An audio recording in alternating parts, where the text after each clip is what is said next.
And so the iPhone came out in 2007. And I think the first opportunity that I can make an application was in 2008. I think I actually was one of the first to actually get my hands on it and start making one. And what was interesting then is that if you just made a mobile application, there were so few out there, and it wasn't this proverbial sea of apps that it is today, that if you got an application out there, you were doing something to market your business. Even if that particular application perhaps wasn't particularly useful, you were out there. Now, it's interesting, since 2008, the App Store is the App Store and including the Android Store, you'll get lost in it. So my general advice when it comes to mobile applications specifically is to stand on the shoulders of giants. And so what I mean by that is I don't think that you need to have a mobile application. You probably don't. You might, but you probably don't. So my recommendation is, well, what is out there right now that I can use? There's Google, there's Yelp, there's Foursquare. There are other business B2B applications that you can get into. You can perhaps use Passport potentially. And so what I would say is get into the app world, be a part of those applications, but you don't need to make the applications. And I can't stress that enough, because making mobile applications, while the cost has gone down because of certain tools and affordances that we as developers have gotten and as businesses, it's still expensive. It requires an expert to make them most of the time. And experts are expensive. But luckily in the last 4 or 5 years, you have multi-billion-dollar companies that are making it easy for small businesses to utilize their native experience. And I want to speak to these two, is that mobile websites, adaptive ones, are becoming less and less expensive. In fact, you can buy a template that's an adaptive mobile web app that you can simply load up, have someone that's comparatively to making a mobile application less expensive, and make it work. So I want to stress that if you can do a mobile website, do it. It's a good idea and it's far less expensive. And to speak to the SMS briefly, I never scheduled a haircut ever, because I knew I would never make the appointment until my most recent hair salon sends me a text to remind me of my haircut. I just never did it. I'm like, I'll just forget, so I'll just schedule it impromptu. Now, with regard to making a mobile application, I think that for a business to want to invest in doing that, it has to definitively be able to drive revenue or drive it to their primary business. Like, it has to provide value to their business. It can't just be, to me, like a one-off marketing. It has to be something that's relatively consistent and constant. And it can help you market at first, but I think it should be a driving factor behind your business. So I was talking to a colleague yesterday, and we were talking about this. Like, what would be something that would be interesting like that? And so thinking, well, what if there's a local sandwich shop, and they had your application, all you do is say click order, and they'd find you where you were in the park, and they'd bring your sandwich to you. I mean, that'd be really cool, and it would drive your business. But if you're not going to do that, that's okay. So my recommendation is that don't worry about making a mobile application unless you think you have a definitive insight into why it's going to help drive the revenue for your primary business, is my recommendation. So. And to sort of capitalize on what the three of them have said before I start into the questions, a couple of points that I want to make to you. In the U.S., the FCC regulates the use of mobile for marketing. People are required to opt in, and you have to give them the ability to opt out. And so there are rules and regulations about how you can use mobile. That's not the case in every country in the world, but that is definitely the case here. But what that does for you is that you know if somebody has opted in, that they're definitely engaged with your business. They're very interested in hearing from you. They want to get your marketing messages, which is why you get the kind of response that Greg was talking about. All right, so that's one point that I want to make. The other point, to Justin's point about the cost of apps, you want to make sure if you're going to do an app that you have a business reason for doing an app. It's, so many times the developers that our trade association works with will say, one of the most frustrating things is people will come to me and they'll say, I need an app. Great. What do you want an app to? I don't know. Somebody just told me I need to have an app. That's not the way to go about it, okay? Just like any other business function that you do, you need to have a reason to do it, a strategy behind it, a business purpose. You need to have a set of goals that you want it to achieve. You need to have a long-term strategy for managing that app, providing good content out of that app, You know, it's just like any other business process. So if you think about mobile marketing in terms of where would you begin, we as a trade association typically will recommend that the first thing you want to do is make sure that you have a mobile optimized version of your website. We think that's critically important. And as you can tell, major companies don't have it. So if your small business has it, it actually makes you look a lot more professional than a lot of major companies out there that don't have it.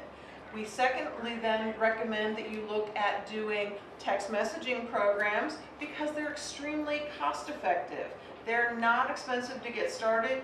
We have all kinds of companies that we can refer you to that do different types of programs. Some they'll manage for you, some you can manage yourself. It depends on, again, what is the strategy that you're looking to employ? How often do you want to do it? All these different kinds of things. There's many different questions that need to be answered to figure out what works best for you.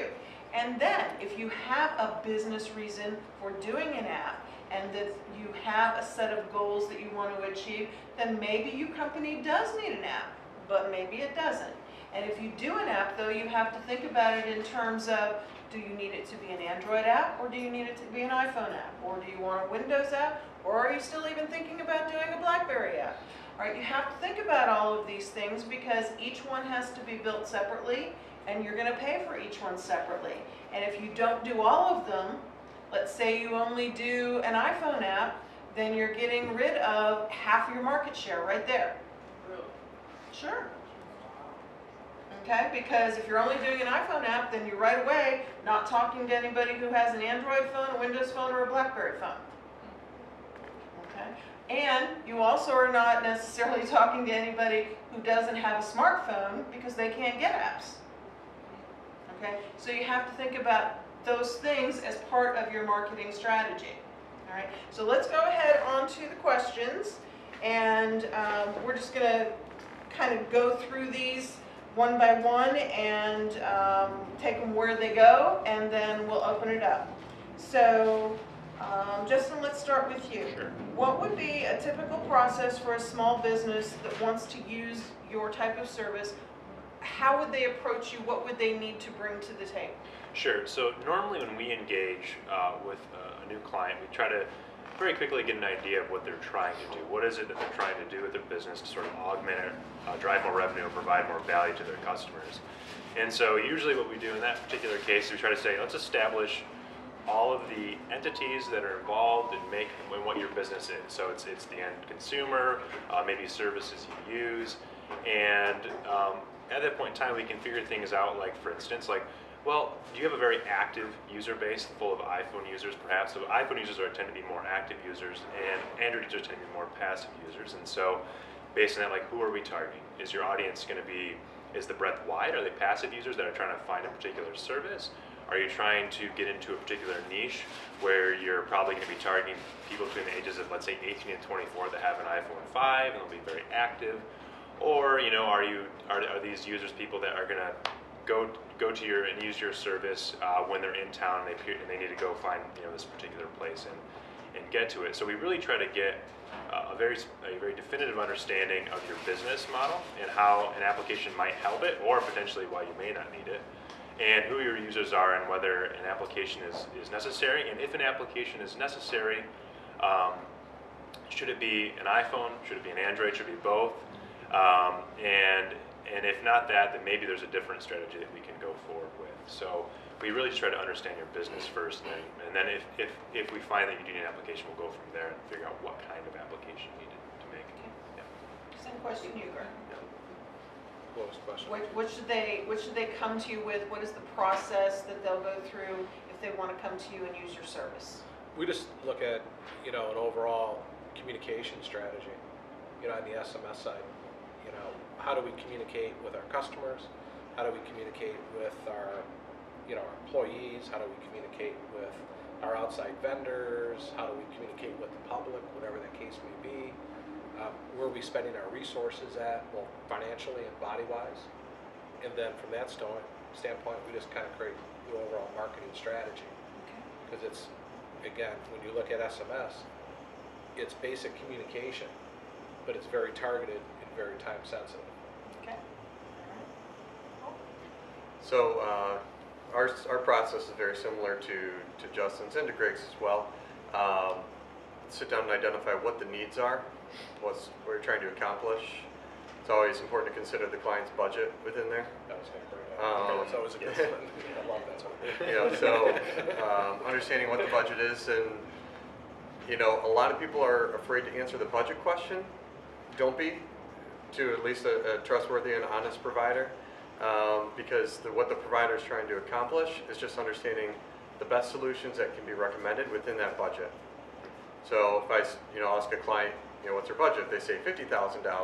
Well, then there's a lot we can really build into it. Maybe we can make a more advanced mobile site. Maybe we can build a locator or any number of things. If it's $5,000, then we might need to scale down and fit some of the necessities within that budget. So it's what's the most needed and the most important thing. So really kind of identifying those different pieces of the client and walking down that path to arrive at the best solutions possible. Well, and he took care of one of the next questions I was going to ask, is typical costs for what you provide. So it could be anywhere from $5,000 to $50,000 or even more. Depends on what it is they want the mobile website to do.